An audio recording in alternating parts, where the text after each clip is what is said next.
জানো আমাৰ হাজবেণ্ড কামলৈ নগ'লে আমি খাবলৈ নাপাওঁ ল'ৰা ছোৱালী স্কুলত চৰকাৰী স্কুলত পঢ়ুৱাইছোঁ আমি ল'ৰা ছোৱালী পঢ়ুৱাই মানে লাইনৰ ৰিচাৰ্জে কৰিম নে ঘৰে চলাম কওক আপোনালোকে আমি কিমান অশান্তি আজি এমাহতে আমি লাইনৰ বিল কৰিব পৰা 500 টকা ৰিচাৰ্জ কৰি 5 দিন যোৱা নাই কেনেকৈ দিম আমি হেৰা খাইছোঁ আমি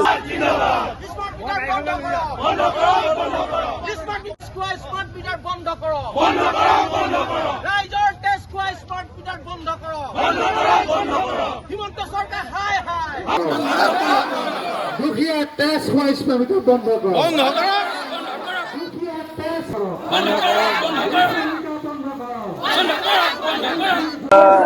এই চৰকাৰখন আহিছিলে আমাক 24 ঘণ্টা বিজুলী দিয়া প্ৰতিশ্ৰুতি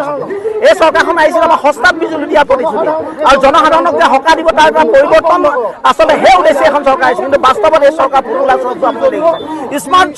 মানে মিটাৰৰ যোগেদি কেনেকৈ আমাক মানে সজাগত পেলোৱা হৈছে কেনেকৈ আমাক লুণ্ঠন কৰা হৈছে অসমত ব্যাপক গণ আন্দোলনে গঢ়ি উঠিছে আমিও আজি শিৱসাগৰ APDCL ঘেৰাও কৰিছোঁ আমি হিমন্ত বিশ্ব শৰ্মাক প্ৰশ্ন কৰিছোঁ যে স্মাৰ্ট মিটাৰ নামত আচলতে পুঁজিপতি সুৰক্ষা দিয়াৰ উদ্দেশ্য নে শিৱসাগৰ ৰাইজক আচলতে বিপদ পোৱাৰ উদ্দেশ্যে এই কথাটো আমি হিমন্ত বিশ্ব শৰ্মাক জানিব খুজিছোঁ নন্দিতা গামোচাক প্ৰশ্ন কৰিব খুজিছোঁ স্মাৰ্ট মিটাৰ স্থাপনৰ উদ্দেশ্যে আপোনাৰ কি ৰহস্য যোগাইছে এখন বিল আগতে 500 টকা অহা বিল এতিয়া 2000 পৰ্যন্ত আহিছে আচলতে সৰ্বসাধাৰণক এনেকৈ ৰাইজক এনেকৈ বিতুষ্ট কৰাৰ উদ্দেশ্যটো আপোনালোকে কি ৰহস্য লুকাই আছে অকল পুঁজিপতি সুৰক্ষা দিলে নহ'ব আমি কৈছোঁ যে অতি সোনকালে এই স্মাৰ্ট মিটাৰ ইয়াৰ পৰা আঁতৰাই দিয়ক আমি এই আন্দোলন আমাৰ চলি থাকিব আৰু আমি আজি APDCL পুনৰবাৰ কৈছোঁ APDCL ঘেৰাও কৰিছোঁ আৰু যিকোনো পৰিস্থিতিত আমি ইয়াৰ পৰা আজি উঠি নাযাওঁ ইয়াৰ পৰা যদি মীমাংসা নহয় আজি যদি মীমাংসা নহয় আমি ইয়াৰ পৰা কেতিয়াও উঠিবলৈ নাই ধন্যবাদ মাননীয় মুখ্যমন্ত্ৰী মহোদয় আপোনাক আমি শিৱসাগৰবাসী ৰাইজে আজি সকিয়নি এটা দিছোঁ আপোনাক আপুনি ইমান এজন দক্ষ মন্ত্ৰী 3টা টাৰ্ম আপুনি কংগ্ৰেছ চৰকাৰৰ দিনত মন্ত্ৰিত্ব হৈ কটালে আজি আপুনি বিজেপি চৰকাৰৰ দিনত মুখ্যমন্ত্ৰী গধুৰ দায়িত্ব এটা লৈছে গধুৰ দায়িত্ব এটা পালন কৰি লৈ পেলাই আপুনি অসমৰ ৰাইজৰ সম্পূৰ্ণ তেজ খুলি খাইছে বুলি আজি ক'বলৈ বাধ্য কৰিছোঁ আমি আপুনি কেনেকুৱা এজন দক্ষ মন্ত্ৰী কেনেকুৱা এজন আপুনি অসমৰ মুখ্যমন্ত্ৰী